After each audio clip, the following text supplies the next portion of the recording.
inviting you to go out and make something of it. So when it comes to thinking about religions, you need to reject the idea that, religions are all basically the same. If anybody ever argues that, you have a bit of information to say, really? How so? Like, if you have an idea that God is this way or this way, it's going to lead to certain ideas. It's not going to lead to other ideas. And it's going to have certain consequences. So does that kind of makes a little bit of sense? Any particular questions or things that you might like to discuss? Well, you just told us this, but your premise was basis against Christianity. So why, if all this is true, is there a bias against Christianity? Yeah. Because people are suppressing the truth? Because Yeah.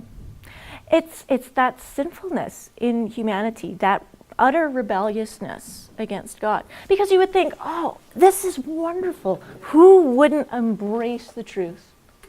But what I was thinking is now, Yeah. so thanks to Christianity, we have all this freedom. Yeah. If you have the freedom without Christianity, like maybe we're not, having oppressive governments anymore, but we have this rampant materialism and, selfishness, and so it's like, okay, where are we going to evolve from Yeah. here? No, that's a really good point, because the sort of society that we get to enjoy right now, it has its roots in this. But once you establish that society, it's very easy for people to just, oh, well, who cares about that? We don't need that sort of foundation anymore. That's what's happening today. Oh yeah, we've matured enough that, we've evolved enough that, we might have needed religion at one point when we were little children, but we've grown up now. And we don't need these ideas anymore. So how then, like if we enjoy a certain level of freedom and whatnot, if you get rid of these ideas, what sort of consequences? You've sort of touched on them, but let's... So now you just have a whole bunch of little silos running around thinking that they define their laws for their own universe. And so I almost think we're going backwards as a society now. It's like there is no absolute truth. It's all relative. It's whatever you want it to be. And so, now we define our gender, right? It's on the radio this morning on CBC. Yeah. You decide, are you a man or a woman? Yeah. Why would that even, it blows my mind that we've come to that as a society, that we even have to question that. But I think that's maybe where we're moving away. You talk about the progress of democracy, but I have seen that we are not upholding the initial principles of democracy, and we seem to be moving further to this, element of the elitism and, the oppression of those who don't have the power. I see that happening. I don't want to get into politics, but I think, if Trump were to be elected, I don't think that he could be contained. I think he would just push people aside till he got his way. So that would be an example of a digression of democracy. I think these principles are at risk in our society today. Yep. And Very I think much the so. most beautiful thing I think about Christianity is how, like, we are all brothers and sisters. Like, we are all connected, and nobody can't, like, in Christianity, nobody exists as an island. But when you're in your silo, like you said, you could just be in your own little silo, and Yep. Plus when the you world- lose the connectivity. The worldview looks as us because we say, well, Jesus is the way. Yep. There's no other way. There's Jesus. Yep.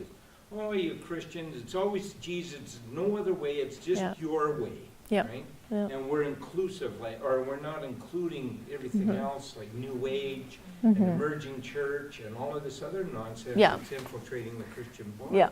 But we are very exclusive, but not to the point where I'm going to physically attack you because you disagree with me, or I'm going to throw you in jail because you believe something else. Within Christianity, okay, here's the truth, but there's no compulsion in it. We're not forcing people. We are presenting the truth, and we're reasoning. Paul, he didn't go around beating people after he became a Christian. Before he became a Christian, it was compulsion. I'm throwing you in jail. But after he became a Christian, he did not do that. He sought to persuade people. And if he was in a position where the conversation is over, he didn't just beat them over the head. He just moved on to the next group. I seek to persuade people. So within Christianity, there is exclusivity, but not to the point of forcing people to come into the fold. if, you know, I'm a Christian and you're an atheist, we can reason together and eventually say we're going to have to agree to disagree. Okay, that's fine. Let's go have a drink or something. Like there isn't that sense of I have to force you to believe. Whereas you'll see the struggle in Islam is that when you're in an Islamic society and you're a Christian, there isn't that sense of just, okay, we'll just live and let live. Like, I tried to persuade you, but if you don't want to be persuaded, okay, that's fine. But there's this sense of compulsion. And if you don't, you are treated as a second-class citizen. Because they don't have that concept of that you can be different and yet still be equal and still, you know, live together, even though you fundamentally disagree. That idea is just not there. So you see that lack of freedom in those societies. If you're not a Muslim, then you're really, in some cases, your life is at risk. If you're a Muslim and you convert in Saudi Arabia, that's the death penalty. Your male relative can come up and shoot you in the head, and they will be doing a service to society in Saudi Arabia. Is there an argument to be made, though, if you live in a society that's where the foundation is Christian values, that there isn't room for Islam in that society? Oh yeah. Because it rejects the very foundation of the society that you have. Well, This is a struggle that's going yes. on in Europe right now. Oh yeah, because you see Europe that has, now they're becoming less and less Christian, but they do have that Christian background which accepts, you know, this level of freedom.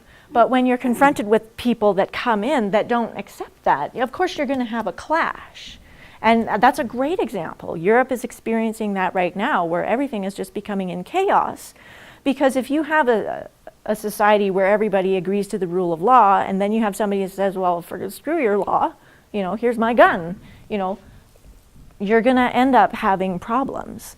But you'll also see that in a country like Canada, where maybe it's not Islam, but if we had this Christian background, because we have the same thing, so we have this sense of equality and of agreeing to disagree, but now we're moving away from that. And so you mentioned, well, sooner or later, if this idea is not embraced, something else will take its place. Something else will define. And so now we have people defining reality. So when it comes to the ideas of gender, well, we're defining it differently. And if you don't agree, you're going to eventually go to jail, or you're going to go out of business, or you're going to be, you know, forced to, you know, close your business or whatever. Like you're seeing like these bakeries that, I'm sorry, but I can't make a wedding cake for you.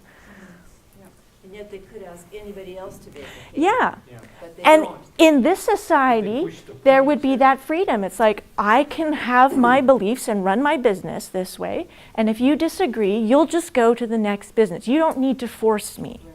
But when we move away from that idea, I have to force you to agree with me, because I have now defined reality. I've now defined what is true.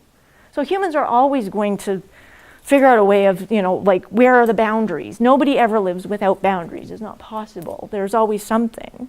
And if we're suppressing the truth, then we're going to, our freedom is going to erode. Sure.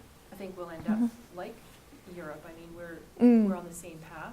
They just happen to be further ahead than we are. Yes. You know, you see some trends in the eastern part of Canada versus western part of Canada, but, you know, because they're close to the U.S. and, you know, they've had a lot more migrants sooner than we have in the West. And so, you know, I think we can look to other situations around the world to see what our future will look like as we continue to move away from that. Sure. And we Yeah, move well, this- that's really the appeal of Trump. Yes. You think of Brexit, okay? I'm a Canadian. You talk about the laws we formulate Yeah. as a result of our core beliefs. Yeah. And you quoted from the American Constitution or whatever it was. Yeah. So that's what makes them American. And there are certain things that make me a Canadian, right? So when you think of people who have a fundamentally different worldview Yes. that is in direct opposition to the core values I hold as a Canadian, Yep. then the question arises for me as a Christian, and I think you were maybe alluding to this, but what should my stance be when the culture that we have created as Canadians, the laws Yep. that we have created as Canadians, Yep. that make us who we are as Canadians, Yep. as other countries reap the results of the choices they have made and the laws that they have made, Yep. you know, and there's chaos and all that. At a human level, at one-to-one, Mm-hmm. we know what we should do. Mm. But at a national level, it gets a little bit more complicated, Mm-hmm. doesn't it? Yeah. And Like if I'm a politician, like kind of on that level, are you thinking like if I'm a Christian but I'm in Parliament, somehow I've been elected and I've got to yeah, vote what should my political stance be in a sense, or like, oh, even just as a citizens yeah, just sitting, as a Christian yeah, in how do my we, culture, yeah. or it could be as a leader too. But Yeah.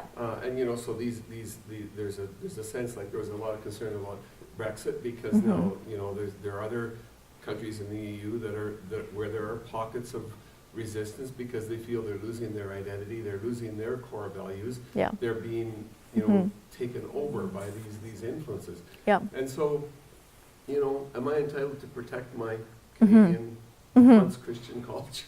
Yeah. We used to. Mm-hmm. Or not? Is that a non-Christian value? You know, and I think that's Mm-hmm. a tough one. Yeah, because Paul talks about that in Romans 13 about, being subject to the authorities. Yes. Because God has appointed them. Like God is the one who is the ultimate authority and he has delegated authority. And so Paul, he's living in pagan Rome, so they're anti-Christian. And he's advocating, to submit to the state. So then what are the restrictions? So if the state is requiring me to do something that is immoral, I would say that would be a case where I, as a Christian, I can't do that. I cannot be compelled. So maybe that's a case of civil disobedience. And if that means that I have to go to jail, it's definitely a tough choice. But we have to be able to discern, is this something that is like a fundamental issue of sin versus not sin? Or is this one of those things that, well, we can just have different opinions on it? If it's something that it's just clear that if I did this, if I followed through this, I'd be breaking God's law. Versus if I did this, like when it comes to the whole bathroom issue, if I'm a business and I've got my male and female bathrooms and I'm a Christian, of course I want to uphold God's truth in how He has created us. But if I said, well, what if I just changed the sign on my bathroom and now it doesn't say man, like it's a single bathroom, like a single stall. And I took the man sign down and I just said restroom. Have I somehow disrespected or sinned? I would say in that case, I haven't sinned.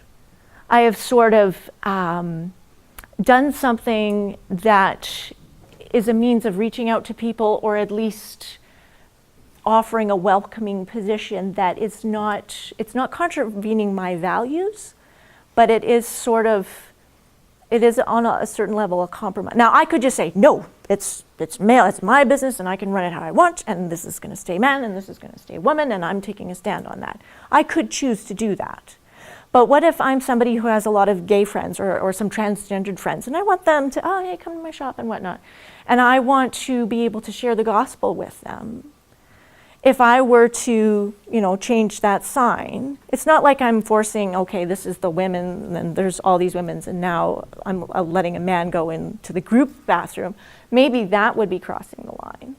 But if it's just that single stall, I might feel like, yeah, I can do this. I can just say it's just a unisex. And because I don't want to put off, my transgendered friends. But eventually, I'm going to have this conversation with my transgendered friend. If we get that close and I end up sharing the gospel, I have to explain my beliefs. And this is who God, but not in a negative way. Oh, you're wrong and you shouldn't do that. No, you don't approach those things from the negative. It's like, here, let me share with you what I believe. I believe in a God who has created me in His image. And God, He is a diversity, but He's there's equality and there's union, and he created us in his image, and so he's got these wonderful genders, you know, this male and this female, and when he brings them together in marriage, this is a full picture of God. And so this is why I can't support same-sex marriage, because it's not an accurate reflection of God. It doesn't cover the fullness of humanity, because you have two men. Well, you're missing out on the female. You need to have them both together in order to accurately reflect God. That's a very positive way of explaining. Yeah, yeah, yeah. Anyway, it's after 9, so if anybody needs to leave, if anyone wants to continue discussing further, we can certainly do that. But let's just consider, like, officially we're done. And if anyone needs to take off, that's fine.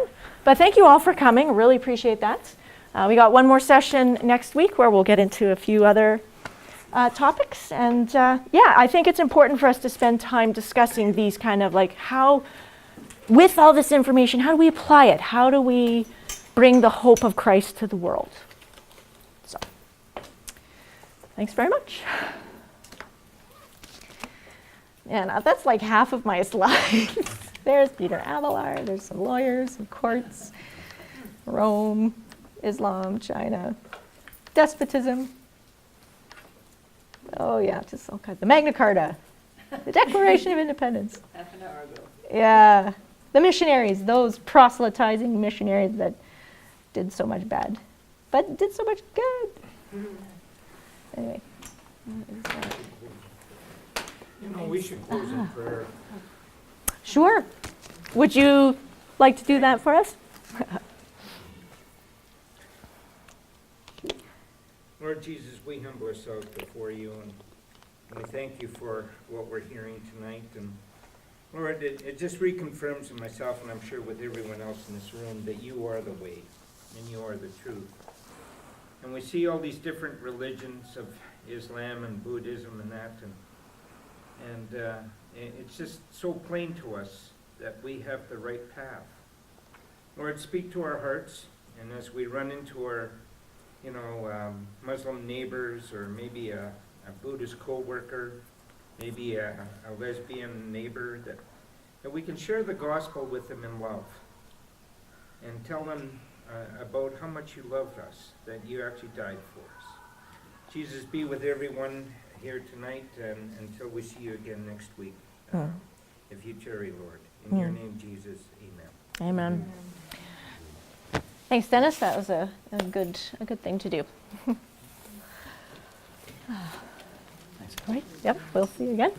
Yeah, that was really good, Amy. But I think that what's the unfortunate reality is that as humans, we all have a worldview, and we are not capable of being the purveyor of ultimate truth. And I think that it was prayed, that Jesus is the way, the truth, and the life. And I think that's what we have to continue to point society toward Jesus. Because, we are a product of our society. Yeah. And we don't even realize to what extent. Oh, yeah. We don't realize we're wearing glasses. Yeah. We just take it for granted because we're all in the same boat, and we just, well, of course, it's like being colorblind. You don't realize that you're colorblind until somebody says, hey, that's not actually that color. Right. Yeah. Yeah. So that's the unfortunate reality. We don't even realize how much we maybe strayed from God's initial principles in the first place. Yeah. And we need to continue to go back to them and point society to Him.